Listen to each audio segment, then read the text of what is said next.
Hello ladies and gentlemen, and welcome back to my channel.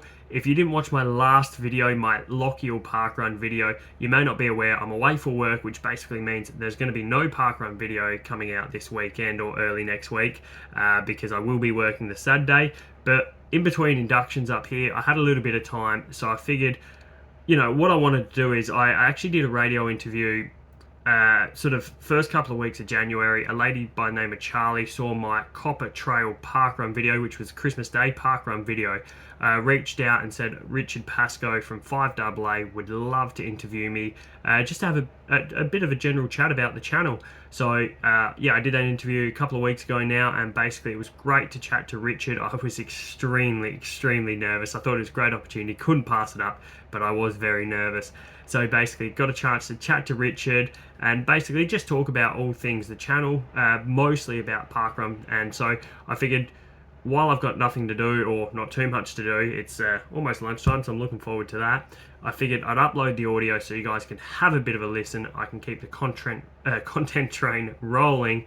Yeah, so here's the radio interview, guys, and like with any of my videos, please feel free to share it around if you think it's going to be beneficial to anyone, because it really does help me out as well.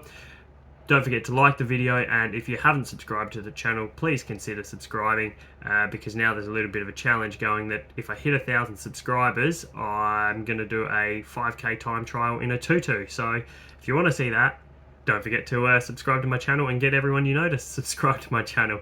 Anyway, thanks guys, here's the radio interview. Feel free to drop a comment below, let me know what you think. But Be Kind was my first radio interview. Thanks. Aren't you, Luke? Absolutely love it, Richard. And what do you do? How far do you run in a week? Oh, an average week's probably maybe 65, 70 Ks. A sort of good week, sort of 80-ish sort of Ks. You're putting me to shame here, Luke. How far do you run a week, Richard? I struggle to do because of my job. Sometimes I struggle to do. The other day, give you an example. I was flat out during the day. I did 2,000 steps for the whole day. Well, that's still better than nothing, though, isn't it? Yeah, it is better than nothing, but yes. You're supposed to do at least 10,000. I did try running last year, as well, trying to do 2-3 Ks a day. Yep. Then just fell out of love with it. Yeah. Well, hopefully my YouTube channel will make you fall back in love with it. Right, so what do you do? Explain to the listeners exactly what you do, Luke. So pretty much what I do is I've got myself a YouTube channel, and I basically just want to showcase the amount of fun you can have while running, because we all know sort of trying to get fit, it's always a bit of a struggle for everyone. I think running is sort of one of the perfect exercises where, because to be honest, to get fit, most of the time it's going to be hard work anyway, but there's just so many benefits to getting out, having a bit of a run. So I basically started the YouTube channel because I was always jealous, always kind of wanting to do what, the YouTubers were doing, looked like a lot of fun. And so basically I decided to start a channel to try to inspire other people to give it a go. I'm not trying to get people out there sort of running my sort of distance or real elite distance, but I just want to show people the amount of fun you can have while trying to get fit, really. Because it's a wonderful way to get fit. I mean, for the few weeks that I noticed it, and I really have to go back to it and harden up a bit. Because how many weeks do you have to start? Somebody told me you've got to run so many weeks before you'll get in that groove. Is that right? Yeah, anything. It took me I started running, a couple of times a week, just purely because I had this stomach surgery and I didn't feel like I could do anything else. I didn't feel strong or fit or anything. So I just started by running, a couple of times a week, and I just repeated that I reckon it went on for a couple of months until, I obviously built up a little bit of fitness, and I just decided on a Saturday, I was like, I'll do a third run for a week and then a fourth run. And then I sort of met a few runners through some of the local community events, and they would say, look, do you want to come for a run with us? We're running on Saturday. I'm like, I don't normally run on the weekends, but let's give it a go. And I think it's hard for some people, say like if you're a shift work and whatnot, it's hard to sort of get that consistency But what you see a lot of people do as well is when they start running, they try to go too hard into it. So, I would say just get used to running, whether it's once or twice a week. Just build up a little bit of a routine, whether you pick particular days to do it, and just try to hold that little bit of consistency for a while. And if you're finding it's a bit hard, there's no shame in walking. I find sort of walking a little bit tedious because it just takes a bit too long. But there are. I know a lot of people when they start running, they'll do a walk. So they might run for a kilometre, walk for a kilometre. And to be honest, I think as long as you're doing something, that consistency and I guess for lack of a better word, like that discipline or that routine will sort of help push you along.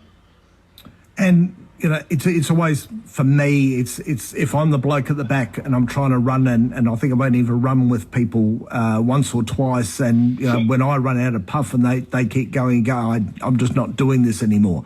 Is that the attitude to take sometimes when should the other runners be going, we'll slow down and wait for you? Or it's hard because when I started really wanting to take this a little bit more seriously, or I was training for my first marathon, I joined, because I was living down south at the time, so I joined the Southern Athletic Club down there, and there was such a variety of different skill levels. There are a few of us that could sort of run at a particular pace, but then you've got a lot of people that sort of sit in the middle, and, there are a lot of people in some of these local clubs that just like to go out for a simple jog. So, if you're finding you're lacking the motivation, you can always, sort of join a club or find someone that will be willing to go at your pace, because a lot of people don't do it to be competitive. They really just enjoy getting out and being, sort of a part of that, I guess, that social aspect. So, yeah, it is hard. You just sort of got to find people who, I guess, help lift you up, because there are a lot of runners, I'll go to some races and they'll blow me out of the water, and I'm like, well, I can't go with them. But, that's taken so many years to understand, I guess, where I fit in the scheme of things, and I'm really only competing against myself. There are some people that I'll never be as fast as, and it comes, that little bit of understanding, I guess, just comes over time. But I guess it can be daunting if you're just trying to do it for a bit of fun, and then you feel a bit overwhelmed that there are people, that are a lot faster than you or that have more endurance. But to be honest, they probably sacrifice more of their time to do it as well, I guess. Which could happen. Headphones or non-headphones, Luke? Well, this is a funny story because I had a good set of Bluetooth headphones, which actually just blew up probably about 3 weeks ago. Right. I had a replacement set that weren't actually that great, so I sent them back to the manufacturer. So I've actually been struggling with using old school wired headphones and no headphones over the last few weeks. But I'll tell you one thing is I love, a lot of people, on race day, when I'm racing, I won't ever use headphones anymore. I did when I started, but it was harder to focus on my breathing. And for some new runners, that might be a case. The music might help distract you from how hard it is. But at the same time, if you're not focusing on your breathing, that can make it a little bit harder again. But for my training, so any run during the week, I'm always using headphones. And if it's not music, it's listen to radio or podcast, or, I do actually like to try to learn some things when I'm out doing my easy runs for the week. So I listen to actually a lot of investing material as well, just to, because that hour while I'm out running, I might as well learn something at the same time. I was going to say, what brand headphones blew up? Because I'm a tech person. So the original set I had that blew up, they were Plantronics, and they were the 2100s. Yep. They were beautiful. They felt nice in my ear. I could still hear the surrounding environment. So if I was on a bike path, cyclists come up beside me, you'd be able to hear them. So yeah, it's a bit of a shame, but I've just purchased a new set of JBL headphones actually, and got some really good bass, but I worry about being able to hear that sort of outside noise. But actually after this call, I'm going to go test them out. Yeah, you do worry about that. I've got noise cancelling headphones, and you do. It is something that you have to be aware of, isn't it, Luke? That you still need to be aware of your surroundings. Yeah.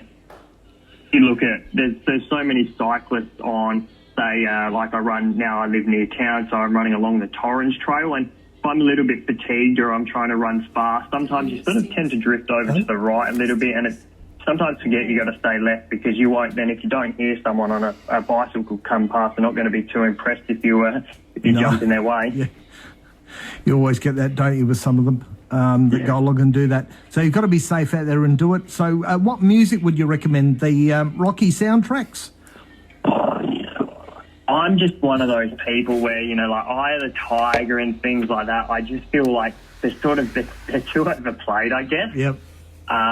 When I was training for a marathon last year, I had to do some really intense training, and I found if I listened to something too heavy or too upbeat, something that was too fast, it actually sort of increased my heart rate, made everything feel a little bit harder. So I started actually just using more or less podcasts or some nice, I don't want to say gentle music because it's hard to sort of describe what that is, but something that's not really pick me up sort of music, just because, I don't know, I guess it just made it feel a little bit easier if I wasn't listening to something sort of too heavy. But, you know, if I do if I'm doing maybe a 45-minute, like a hard session on the occasional Tuesday or something, yeah, I'd probably pick maybe some soft rock or something personally. I used to listen to Will and Dave on 5AA, listen to the news on the what they had to say in the breakfast show in the morning. Luke, give me all your details about your YouTube channel. All right. YouTube channel is called For the Love of Running. It's been going for about a year and a half now, and it originally started, one of my first videos was I was training for my first ever ultra marathon, and you know, that video did really well, but as of late I've been focusing on a lot of park runs, which are a worldwide event, and they basically happen every Saturday, 8 o'clock in the morning. It's run purely by volunteers. And so my way of sort of trying to give back to that community is I go out to all these different park runs, you know, all around the state. When the borders open up, you know, I'll do some interstate as well. I've done one in Berlin as well. And I like to go along. I like to film these park runs, make a bit of a video, and I like to share it with, you know, the running community, but more so the park run community, as a way to show, you know, how great these park runs are and the job that the volunteers there put on, you know, the selfless act that they do, sacrificing their Saturday morning at 8 o'clock to sort of allow us to go out and do this. So that's what my channel focus has been a lot of lately, is just trying to sort of give back to the park run community. Which is a great thing to do. Again, Luke is one of those, another ones who likes to give back to the community. That's why we've got him on today. So again, if you want to find Luke, you head over to YouTube, and it's For the Love of Running. Is that right, Luke? Yeah, that's great. All right, and I've got to say, the YouTube clips you've got up here, the ones you put up, look very good, Luke. Oh, beautiful. Thank you very much. I'm glad you've checked them out. No. All right, Luke, you have a good day off for a run now? I will be very shortly, I think, so I've inspired myself, it would seem. There we go. That's what we like. Luke, thanks very much. You have a good run and good rest of the day. All right. Thanks, Luke. So we've had people on today. It's all about volunteering, giving back, and Luke does these park runs on there as well. So to help people, makes great YouTube clips on there as well. So go along, check out his YouTube channel. We're going to take a short break, and we will be right back with Faye from Windsor.